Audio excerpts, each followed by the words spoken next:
যারা পেন্টিং এর পারেন না, আজকের ভিডিওটা শুধুমাত্র তাদের জন্য। তো ঘটনা যেটা হয়েছে, কিছুদিন আগেই আমি ইউনিমার্ট থেকে কয়েকটা সুপারি পাতার প্লেট কিনেছিলাম। তো সেই সুপারি পাতার প্লেটগুলো পেন্টিং করার জন্য মেইনলি কিনেছিলাম। তো সেগুলো এখন আমি খুলে নিচ্ছি।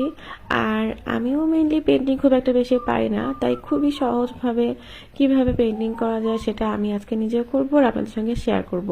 তো ভিডিওটা প্রথম থেকে দেখতে থাকুন। সুপারি পাতার প্লেটগুলো আমি খুলে নিচ্ছি। তো ভিতরে 5টা পিস ছিল সুপারি পাতার।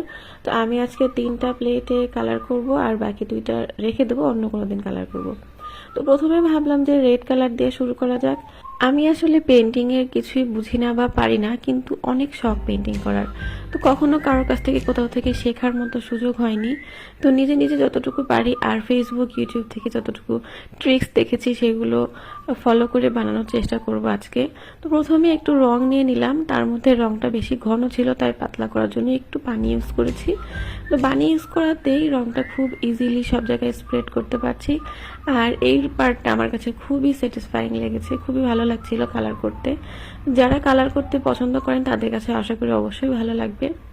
পুরো প্লেটটাতেই আমি একই কালার, সেম রেড কালার দিয়ে কালার করে নিচ্ছি। তো খুব বেশি সময়ও লাগেনি, অল্প সময়ের মধ্যে কালারটা করা হয়ে গিয়েছে।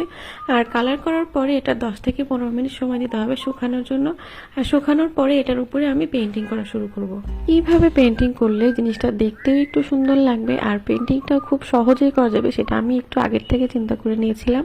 তার কারণ হচ্ছে আমি পুরাটা রং তুলি দিয়ে করলে খুব ভালো একটা ফিনিশিং আনতে পারবো না, যেহেতু আমি পেন্টিং খুব একটা বেশি ভালো পারি না।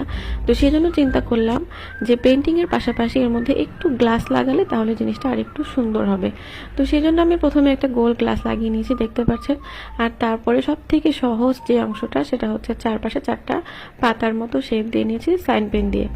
তো সাইন পেন দিয়ে পাতার মতো শেপ দেওয়ার পরে এর ভিতরে আমি অরেঞ্জ কালার দিয়ে পুরোটা কালার করে নিচ্ছি। খুবই সহজ, বর্ডারের মধ্যে কালার করে নিয়েছি। আর এক সাইডে একটু কালার উঠে গিয়েছিল, ওটা পরে ঠিক করে নিব।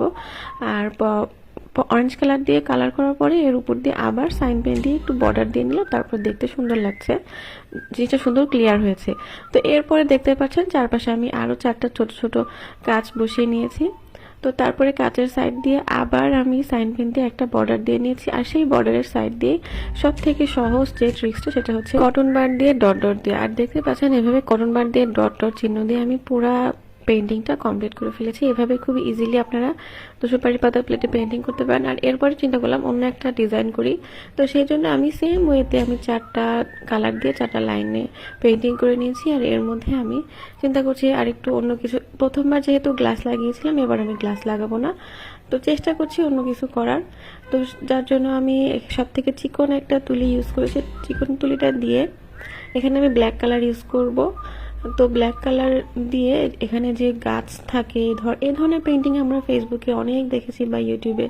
তো এরকম গাছের ডালের মতো করে পেন্টিং করে নিতে হবে, এটা খুবই সহজ। আর এটার একটা ছোট ট্রিক্স আছে, সেটা হচ্ছে তো নিচের দিকে ডালগুলো একটু মোটা হবে আর ডালগুলো যত উপরের দিকে যাবে ততই সরু হতে থাকবে, তাহলে দেখবেন যে জিনিসটা খুবই ইজিলি ফুটছে।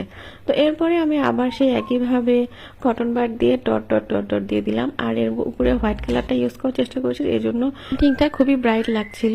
আর হোয়াইট কালারের পাশাপাশি এর মধ্যে আমি একটু রেড কালারও ইউজ করে দিয়েছি, সেই জন্য জিনিসটা আরো একটু বেশি ব্রাইট লাগছিল। আর যেখানে রেড কালার ছিল তার উপরে আমি আরেকটু ইয়েলো কালার দিয়ে দিয়েছি।